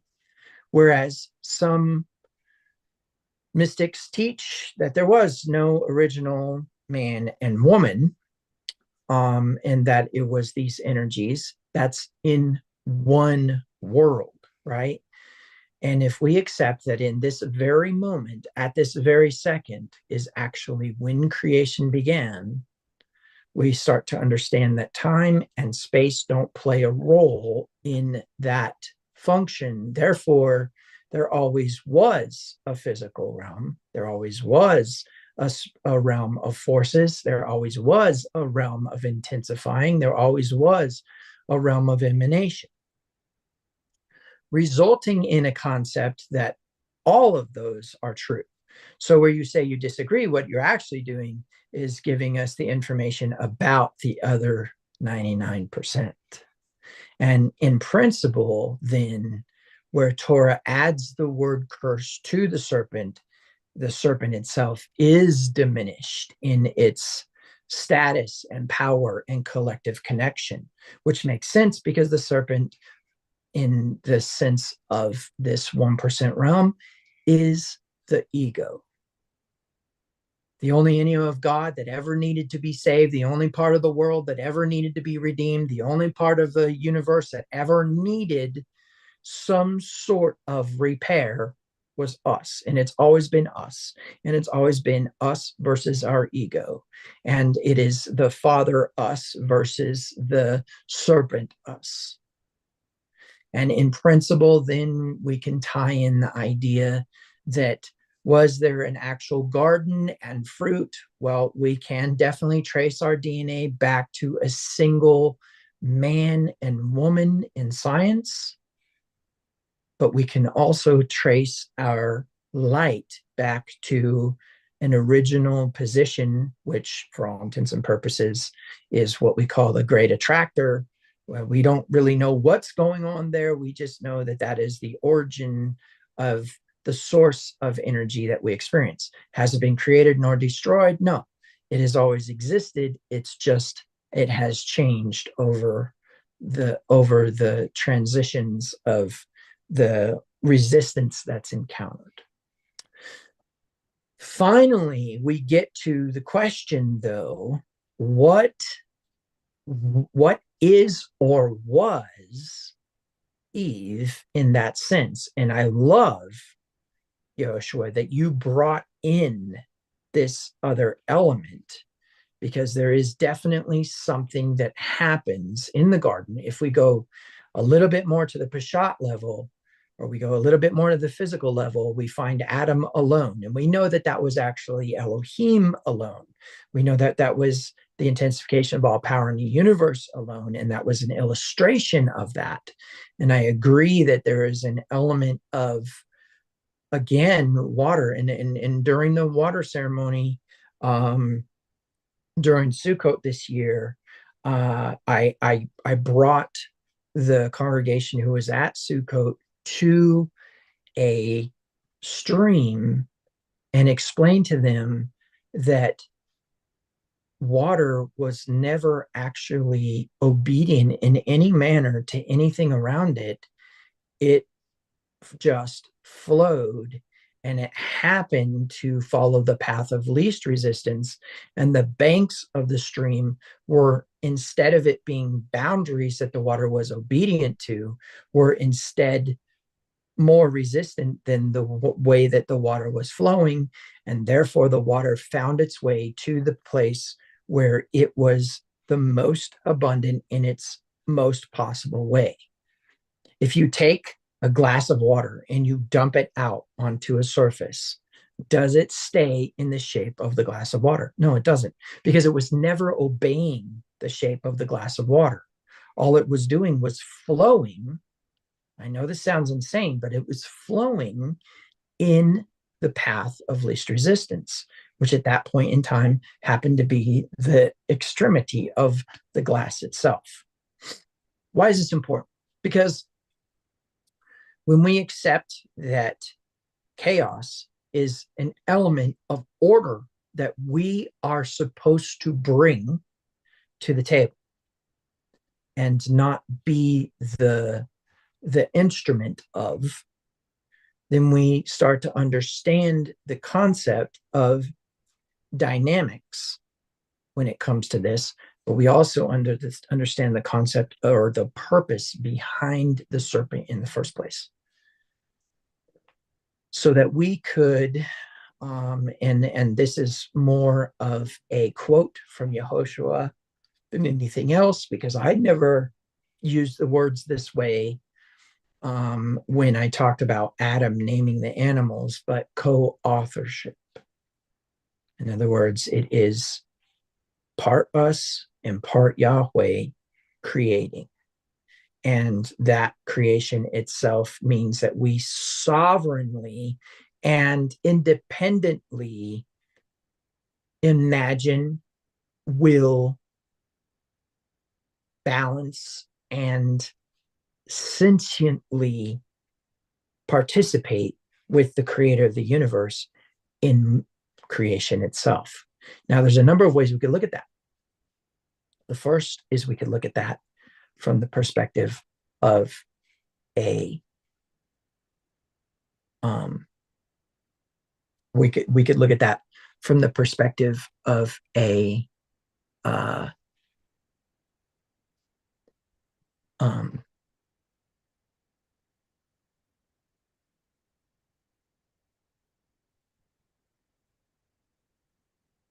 okay, so we could look at it from the perspective of the only way in which she can legitimately choose to receive the light is if she is able to refuse it 100%, which means she would need absolute sovereignty over the choice, which makes her actually a higher authority than the bestower. And only in the sandbox of that reality, right? You guys remember the movie Bruce Almighty, when he is allowed to be God for a number of days and he gets to do all these things. And there's a point in time where God comes along and says, okay, looks like you screwed it up pretty sufficient. Are you done playing God for a while? And he's like, yeah, sure. And he goes, okay, So let me show you this. And he shows him that he only gave him like 1% of himself. I mean, what a beautiful, beautiful illustration of the intensification of all power in the universe. But the premise is in that 1%, there is a sovereignty as powerful as God, because in order for there to be true free will, there needs to be the ability to 100% refuse the instruction. In order for there to be true independence, there needs to be an ability to 100% refuse the provision. In order for there to be true protection, there needs to be the ability to 100% refuse the protection. And that's the concept here. And so, philosophically speaking, the concept then needs to step into the realm of what exactly is this thing that is accompanying Adam. Okay. So where we get that information in Genesis chapter 2. And now within the context of everything that we have discussed so far, this becomes really, really crazy and complex and deep, right? But let's just take a look at this. So in Genesis chapter 2, something interesting happens. First and foremost, and this is important. In fact, I'm going to take Young's literal off of the screen here and just leave this as the NLT. And we're just going to go over to verse 18. Yahweh Elohim said, "It is not good for the man to be alone. I will make a helper who is just right for him." Okay. So anybody who has done their homework knows that what we're going to be working with here is the Ezer Kenegdo. Ezer Kenegdo. Now, there are a number of things that we need to unpack with this, but the biggest thing that we're going to do at this point in time is just look at this word Ezer. Okay. So technically it means help or one who helps. And it comes from azar, which is the primitive root to help, succor, or support. Okay. Now, before we get into the ancient pictographic Hebrew, I think there's a couple things that are important here. So let's just go ahead and take a look at this and see this. Azar, a primitive root to surround, protect, or aid. Okay. But where we really need to get into this concept of Ezer. Let's go back one so that we're in Ezer. It's Ezer, actually, I believe. Let's hear it. Strong's H5828. Ezer. Yeah, Ezer. Ezer. Okay. So Ezer is first mentioned in Genesis 2:18. Okay. But and Genesis 2:20, we're kind of in the same context of the words. We'll ignore that one, but look at this next one. Exodus 18:4. His son was named Eliezer, for Moses had said, "The God of my ancestors was my helper. He rescued me from the sword of Pharaoh." Deuteronomy 33:7, Moses said about the tribe of Judah, "O Lord, hear the cry of Judah and bring them together as a people. Give them strength to defend their cause. Help them against their enemies." Wow. So help seems to start to take on a very interesting theme. Let's keep going. Let's check it. There is no one like the God of Israel. He rides across the heavens to help you across the skies in majestic splendor. Well, that's a deep concept. We'll just go ahead and leave that one out of the discussion at this point, only because that's a whole rabbit trail in and of itself. How about 33:29? How blessed are you, O Israel? Who else is like you? A people saved by Yahweh. He is your protecting shield and your triumphant sword. Your enemies will cringe before you and you will stomp on their backs, right? Psalm 20, verse 2. May he send you help from his sanctuary and strengthen you from Jerusalem. Psalm 33:20. We put our hope in Yahweh. He is our help and our shield. We'll get back to that concept of shield. But as for me, I am poor and needy. Please hurry to my aid, O Elohim. You are my helper and my savior. Do not delay. 89:19. Long ago, you spoke in a vision to your faithful people. You said, I have raised up a warrior. I have selected him from a common people to be king, right? O Israel, trust Yahweh. He is your helper and your shield. O priests, descendants of Aaron, trust in Yahweh. He is your helper and your shield. All you who fear Yahweh, trust in Yahweh. He is your helper and your shield. Okay, so let's talk a minute about parallelisms. Okay, so in Torah, when we are working with a context of when we are working with a context of a statement, whether it be in Proverbs, whether it be in the Isaiah or whatever, in which another word is added to a sentence about something, you use both words to lock in the definition of both words. Now, I know that sounds a little bit off the wall, but the way that I want you to think about it is when it says helper and shield, we need to understand that that puts now the word ezer in a military type of situation. Now, notice I left the verse out that had the deeper meaning, and there is a deeper meaning. The ezer, in general, though, was demonstrative of a protector. So, in that context of your question,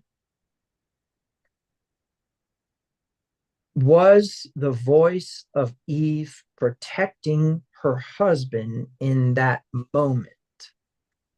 Obviously on the Peshat level, because again, when we think about what Yehoshua has said here and the context that he presented, we obviously are working with a number of different worlds at once. But again, they're all happening in this second. That is important that we remember all of it is happening all the way down to the minutest physical moment in this second. And where we see proof of that, obviously, is in the Higgs field. But getting back to our discussion, if Eve was indeed Adam's protector, did she fail when she provides the fruit? Or is she right on point?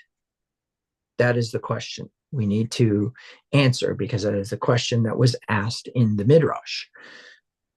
So, first and foremost, I think it's important for us to say that if we accept that there is a word curse mentioned in verse 15, or maybe it's verse 13, yes, verse 13, and there's the word curse mentioned in verse 17, why is there no curse mentioned in verse 16? Well, of course, first and foremost, we need to accept, and Yehoshua is correct in that there is a concept that your desire would be for your husband, that teshukah, which of course we know that teshukah also is connected with sin in chapter 4 of Genesis. But the concept, and this is important, is that the desire or the vessel for there to be something poured into will be created by Eve in order to facilitate the process of Eve's responsibilities. I know that sounds a little bit off the wall, but you need to think about Eve as having a purpose from the beginning, and she has plumbing that has a very specific physiological process of reception, right? It is the place of the seed of life, right? Okay, so we know that Romans chapter 1, verses 18 through 20 say that anything that we see within that which has been made is able to interpret for us the information we need to know about the invisible or not viewable or hidden attributes. Horrible, horrible translation of that word. Hidden definitions, right, of the divine nature and the eternal power, the theotis and the, I believe, exousia. Okay, so contextually, as we begin to identify that these are informations about energies, because we need to remember this right here is illusory. It is an interpretation of the light by none other than those who are the light, right? A light separate from the light that is actually the light, but doesn't know it's the light, and that's why it's separate. That is the concept of concealment. That is the concept of the hidden. That is the concept of the invisible, right? Okay. Or the non-visible. So in that sense, we know that the Ezer is a protector and that its job is to bring into connection the divided soul with the one soul.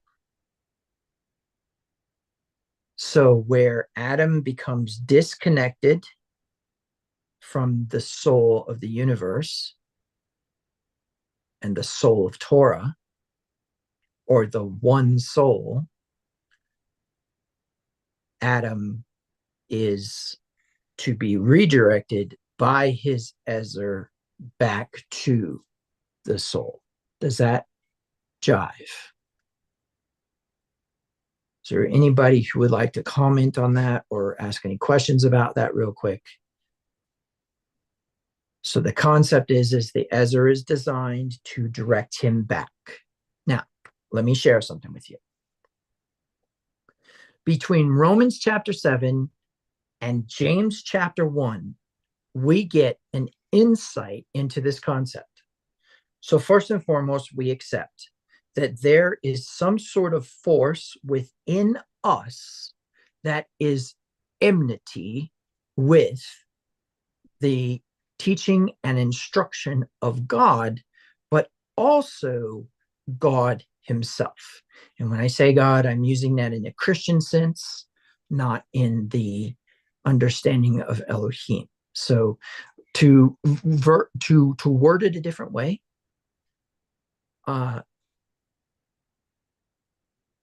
there is something that wars against the teaching and instruction of the intensification of all power in the universe, or the desire to bestow and its receiving,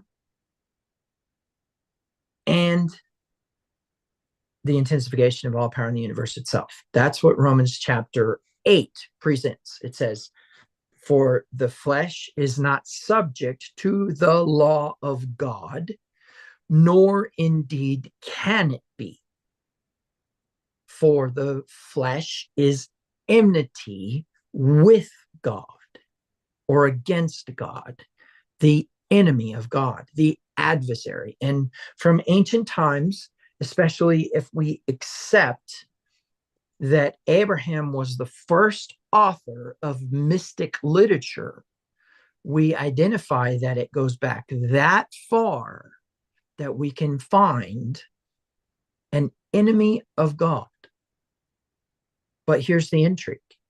It has always been identified as us.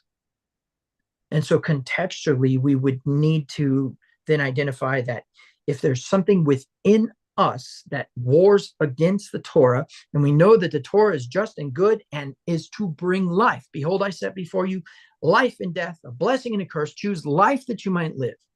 Don't choose the diminishing. Don't choose the reduction in status. Choose the kingship. Choose the righteousness of God. He made him who knew no sin to become sin for us, that we might become the righteousness of God.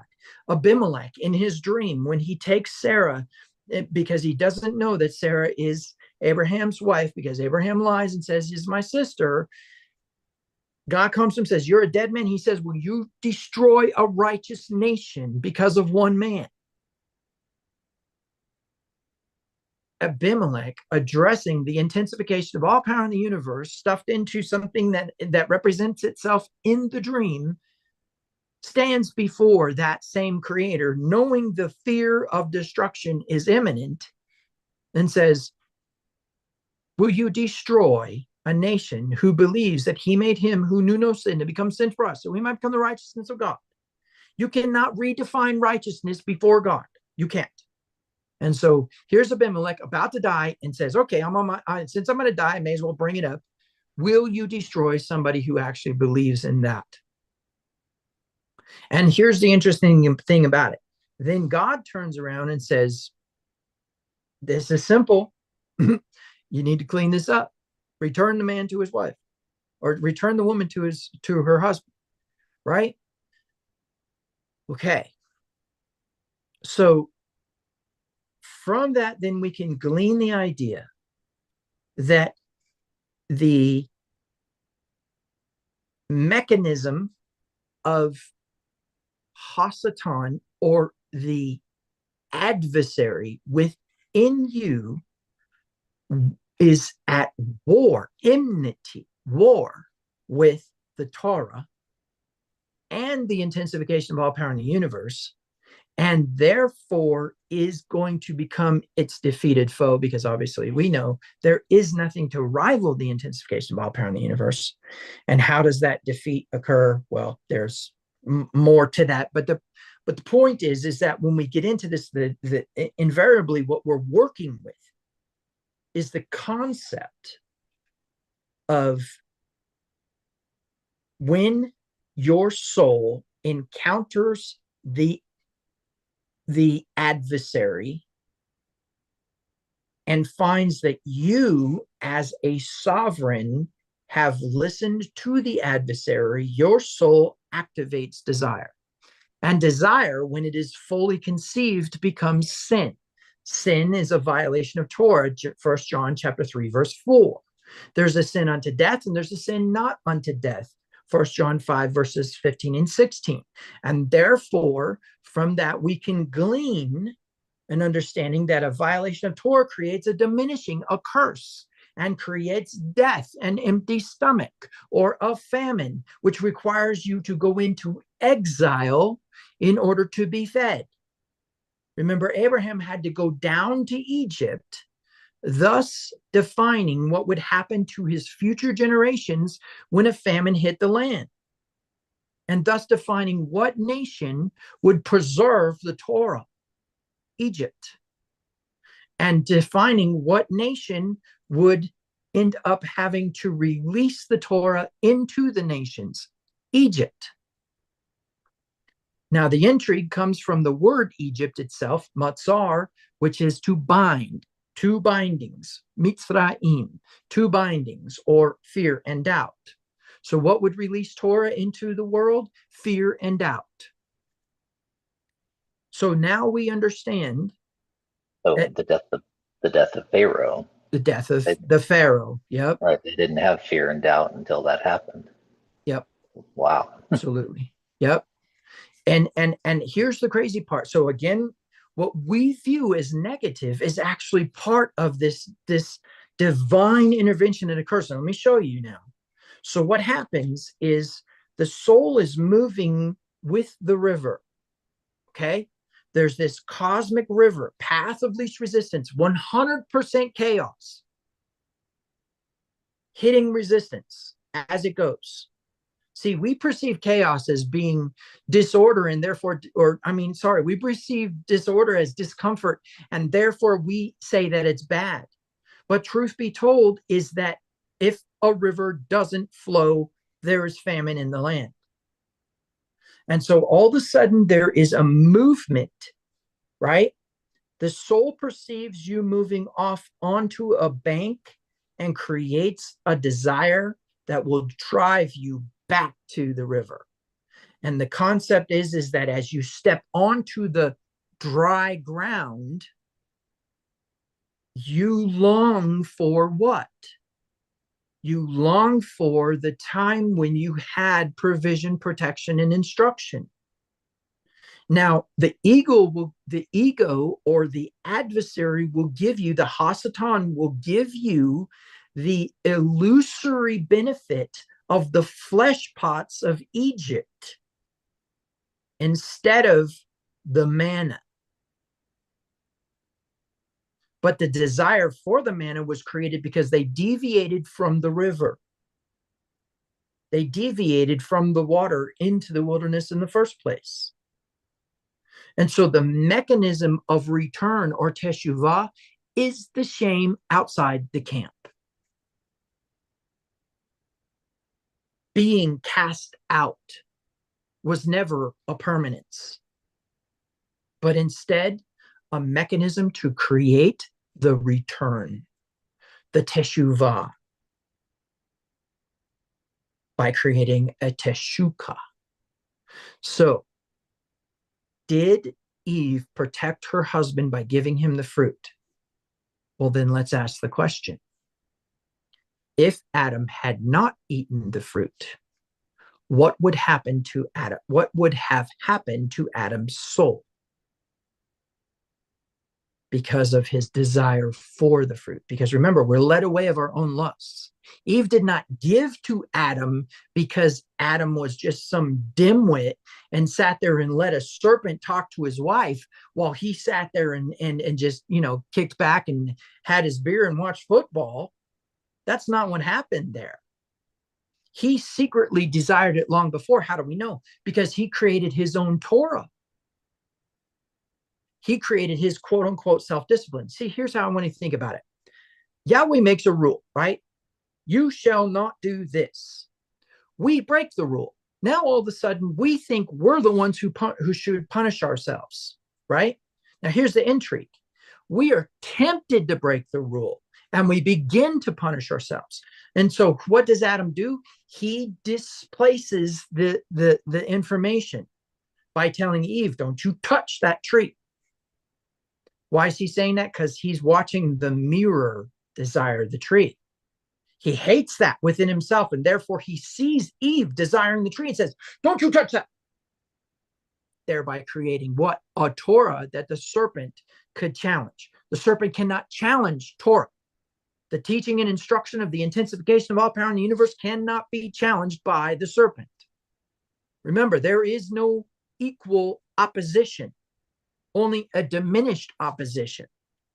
Because remember, that opposition is the sovereignty of Eve in the first place, to be able to choose the light without bias.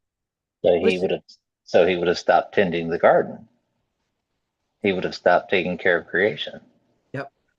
Wow. Yep. Wow. Yeah, if she hadn't done that. Wow. Yeah.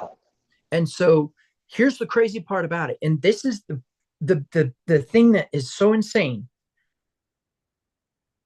Eve gave Satan his portion.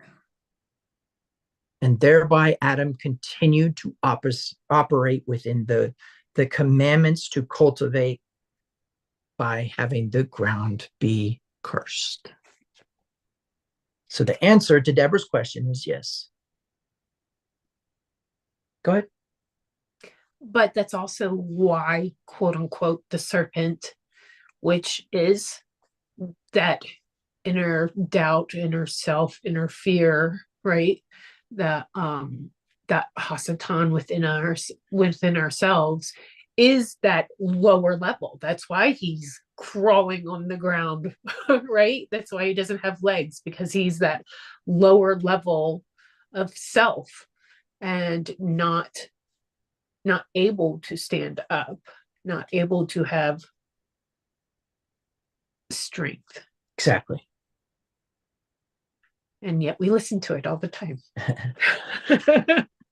So, yes, I do believe that Eve giving the fruit to her husband was actually to pull him back on track. Now, what does that mean for the energies? The stuff that Josh spoke about in the beginning. whoa, now we get into some interesting stuff, because all of a sudden we see that this thing that was designed to help the atom, which is the primordial image of and blood of God, right? The Damut and the Tselem of God, or of Elohim, or of powers. See, this is one of the things you need to remember, is ancient peoples would put on a helmet of horns to indicate that they were the clan leader. It was the crown. And it was because the stag represented the ultimate masculinity of authority. The bull represented the ultimate masculinity of authority. No matter what horns you ended up putting on your head, you represented the Elohim, or the powers of the clan, right? As a mechanism or a conduit of moving those powers. You take a military group of 318 men against what could have been upwards of 50,000 soldiers. Chedorlaomer had made an alliance with four nations, and attacked 5 nations. So Chedorlaomer and 4 nations, at the city-states being around 10,000, well, more like 5 to 10,000 men per city-state. Now we have 4 city-states coming together with that 5th city-state, upwards of probably 50,000 troops against 318 men who were souls that Avram had made, comes up against him and whoops him. That's his ability to control the energy of Canaan. Now, I know that's on the physical realm, and those were probably guerrilla warriors, as were the Hebrews always. In fact, the legend of those warriors could fall potentially under the Hyksos. And if you go study the history of the Hyksos, oh my gosh. But the premise is that these elite guerrilla warfare warriors were in fact effective enough to defeat armies. And here's the crazy part about it. They didn't have to fight all 50,000. They just had to break through them and cut the king's head off. And so they get in, they assassinate Chedorlaomer. Now Abraham's king. And overnight, he owns Canaan.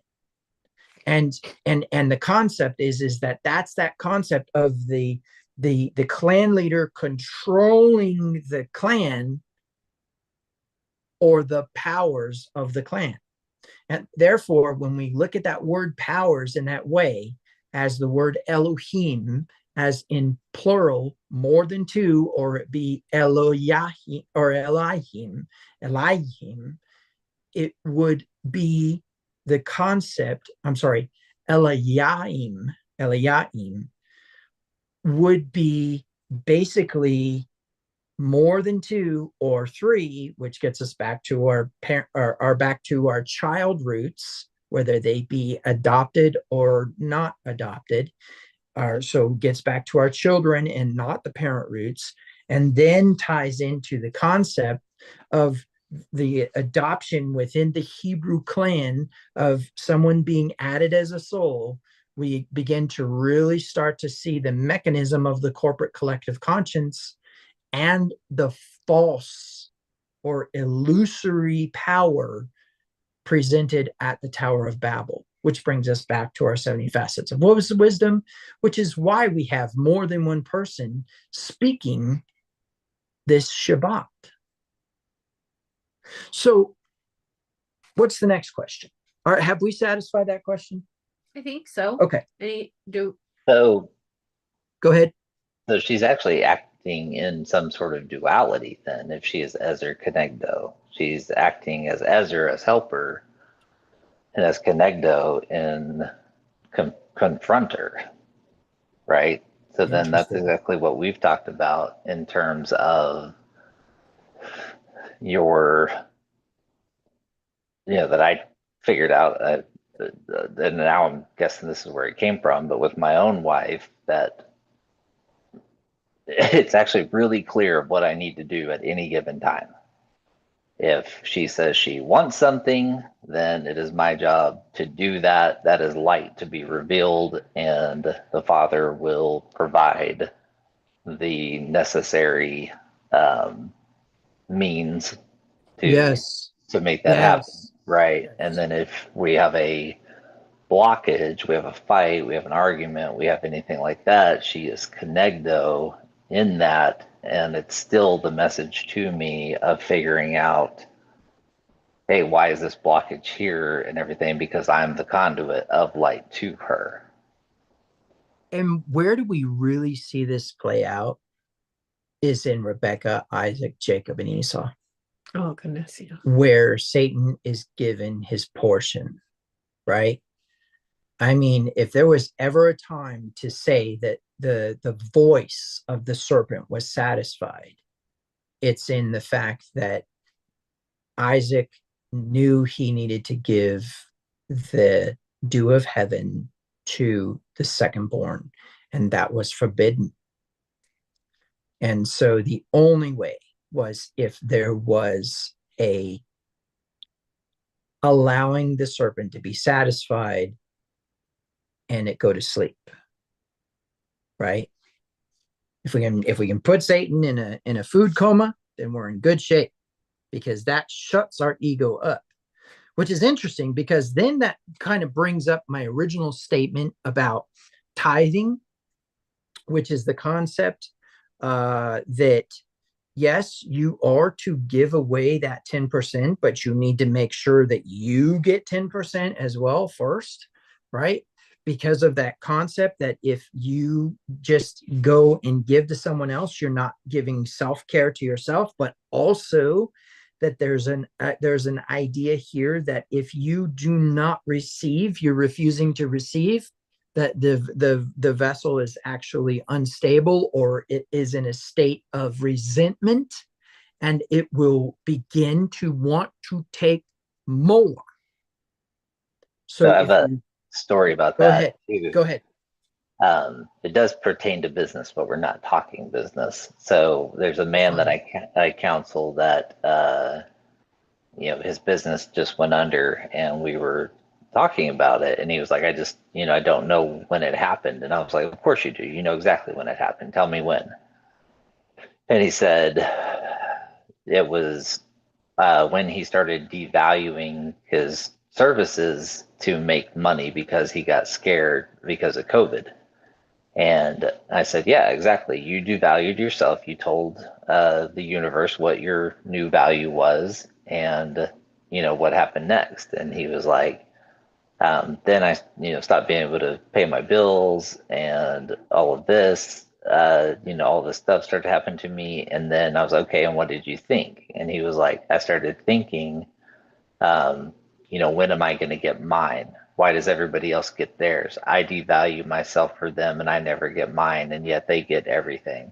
And I was like, yeah, and what did you do? He's like, I stopped caring, and I stopped trying to serve them at the absolute best that I could, because I had devalued myself. And I was like, yeah, man, exactly. Like that's exactly what happens. And now you've lost your business, because of that. Whereas, if you had valued yourself and, served them with everything you had, then like none of this would happen. Yeah. And here's the crazy part about that, Yehoshua, is there's a point in time in this process. For example, okay, so I have two things. Number one is I want to talk about those Carl's Jr. hamburgers. That's the one, right? But then also, and I want to tell you why, is because this actually happened to somebody. And it's what made me think in the first place. I think I was watching a TikTok, and it actually happened to somebody, and they explained how they had given all of the hamburgers away. So there's that. But the second thing I want to say, and I'm going to say it first, and we can Midrash this for a little bit. We do have another question, but there's really no reason to do anything other than take a break, right? Which we can do. We can have a pause and we can go get some beverages or whatever. But the premise is, the most unstable vessel in the history of mankind is the husband. Let me tell you why. He works and toils and slaves and eats a bunch of dirt, and a lot of times is never recognized for the level of protection, provision, and instruction he provides his family, and oftentimes goes without for the sake of his family, goes without the emotional support he needs, goes without the desires being fulfilled that he needs, goes without the amount of time he would like to spend with his family, with his children, etc. The amount of time he'd like to spend with his wife goes without, he's the one in the cold, on the side of the road, sitting in the slush, changing the tire, because he doesn't want his family to do it. He doesn't want his family to suffer or go through it. But the problem is that he's in a state of resentment because he never gets those things. But what he doesn't realize, and this is why the husband is the most unstable vessel in the universe, is because he chooses not to receive. Yeah. He chooses not to have those things. The wife would gladly sit in the slush and change the tire, but he won't let her. Oh, well, I would also say that he doesn't notice himself to be a vessel. So therefore he doesn't want, Right. I don't know if want is the right word there, but he doesn't desire to receive. I don't know It's if interesting. that's the right way to say it. Yeah. So the guys that I work with and everything, what I find is they do desire to receive, which is, but it's like the mystery, the problem or whatever is they don't understand their own fulfillment. And when I get them to understand their fulfillment, it changes everything. And that is that when they start thinking about themselves, like speaking about this guy and his business, when he started thinking about himself and everything, his business suffered, his family suffered, everything suffered because like he could not figure out why everything was suffering because he could not figure out his own fulfillment and everything. And so that's where I'm at with him. But with other guys, we're past that stage where they're like, I have these desires for myself. Okay, great. Well, what we need to do is get you bestowing again to your wife and to your family. And they're like, wait, what? And I'm like, yeah. And I'm like, so what did your wife tell you recently you wanted? One guy, it was a table. I was like, okay, go out and buy the table immediately. And he was like, I don't have money for it. And I was like, I don't care. Go do it. And he was like, okay. So he goes and buys the table, and he has back to back his best months ever in his business, right? Immediately, back to back, best months ever in his business. And he's like, holy crap, this really works. And I'm like, yeah, like it's amazing because she is telling you, right, especially where you need to fix this and everything because you are stuck. And you and me, Rabbi, we've talked about that, where when you ask your Ezer, she'll tell you, right? Like if you know, and you just take the action. But if you don't know, you ask and you'll be told. And once that happens, it fixes that and everything. And I don't Deborah, I think you're right in the sense of that they don't recognize themselves as a vessel necessarily, but it's like their fulfillment doesn't come from receiving that light. It comes from the returning light from their family. And now all of a sudden they're getting exactly what they want. And it was the same for me. As soon as I figured that out and started listening to my wife and started doing what she said, especially when I didn't know and everything, then that light started returning to me. And all of a sudden, I was just getting everything that I want and I desired, the better relationship, more sex. I'll say it. I know we're at church, but It's fine. sure, and having that relationship. And then with the guys that I work with, that's exactly what I see too. They start getting everything that they want too, that they desire, and all of a sudden they're super fulfilled, and they're like, this is insane, this is amazing, just by correcting that. Yes, and I can say that during the month of Elul, while the king was in the field, I asked him what I needed to do, and he said, "You need to start listening to your Ezra." And I said, "Oh no, I'm not going to do that. That's a bad idea."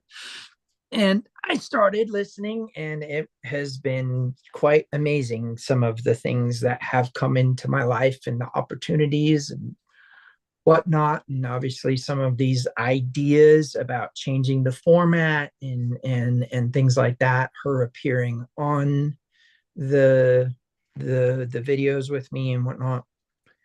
So before we wrap up on this question, I want to talk a minute about the hamburgers. So what happened is a person went and they ordered some hamburgers from Carl's Jr. And the person, I think they ordered 2, and somehow it got typed in as 10, right? However, it didn't get typed in as 10 at the register. It somehow registered as 10 on the menu board in the back where they make the hamburgers. The person had paid for 2. The tray comes out and it's got these 10 hamburgers on it, and they're like, "Oh my gosh." And so in their minds, it meant that they were not worthy of it. And so what they did is they took all 10 hamburgers and went and gave them to the homeless. And there was this big kind of story about it, blah, blah, blah. Well, 2 things. Number one is there is no part of the higher self that will seek to be on media being recognized as doing an act. It is only your ego that wants to be seen as being benevolent. And it is a very, very, very slippery slope trap, because you will have your reward. There will be no rectification if your motivation is to be on media giving away the hamburgers. But another thing that's important is the person did not view it as a blessing for themselves, meaning that either A, they had hyper guilt about something in their lives, or worse, they were being so ego driven that they would appear to have the humility not to take the hamburgers for themselves. So let me be very clear. Number one, when you get a blessing, you receive that blessing. If someone gives you a car, don't say, "Oh, no, I can't take that." Take the car, because it's probably not for you anyways. Okay? But let's just say that it is. Let's say that all of a sudden your other vehicle breaks down and now you have a vehicle. If somebody gives you a home, take the home. If somebody gives you $1, take $1. Eat until you're full, because then you will not resent giving away those hamburgers. If you can eat 3, eat 3. If you can eat 4, eat 4. And then give away the 6. Consume to satisfy the hunger, which is the adversary. Remember, the realm of death is the empty belly. And so if we're going to be dwelling in the realm of death, that means we're in Torah violation. We'll get into that a little bit later. But the premise, and this is an important one, is that when your belly is full, you will not resent giving away food. But when you give away food, when you're hungry, you will secretly be jealous of the bum eating your hamburger. So consume, fill yourself first, then distribute. The importance of self-care. Because a true equal distribution of justice, a true equal distribution of wealth is the wealth that goes to you, to your bride, to your children, to your friends. Look at what Abraham does. He goes and beats the tar out of Kedalomer. Probably did some guerrilla stuff, went in, cut off his head, rest of the army surrendered. Now he owns all of the kingdom, or all of the land of Canaan. And then here comes the king of Sodom into the valley of the kings, where there's a parlay. There's already a pre-agreement that if a king enters that valley and another king enters that valley, that they're in parlay, they're in negotiation. And he says, take all the plunder, but I want my people back. Abraham says, I don't want any of it. You take it all, because truth be told, I don't want you to ever say you gave me anything. And that's what you would do. Then he says, but give a portion to my friends, Honor, Eshcol, and Mamre, the Amorites in whom I am in covenant with. Give a portion to my friends. Take the wealth that I have gained and distribute it to my friends. Abraham gave his friends a portion. Not strangers, not the poor. Who did he give it to first? The priest. But then to his friends. You need to understand the concept here. Eat the stupid hamburgers and then go give the rest away. When you're full, when you can't eat anymore, distribute the rest. Because even the dogs eat the crumbs off the table of the master. Okay? Let's take a break. We'll come back and we will answer the next question on the list. Let's go ahead and read it now, and then we'll come back and answer it. Give me a second. And then we'll talk about the theme for this year. The next question on the list is, what was the nakedness besides lack of clothing? What else does it say? It says, if this has not been answered yet. Oh, okay.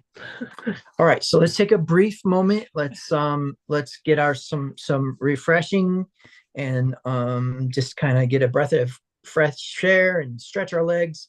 And we'll come back, say, let's see, it is 1:37 p.m. now. Let's say that we come back at 1:45.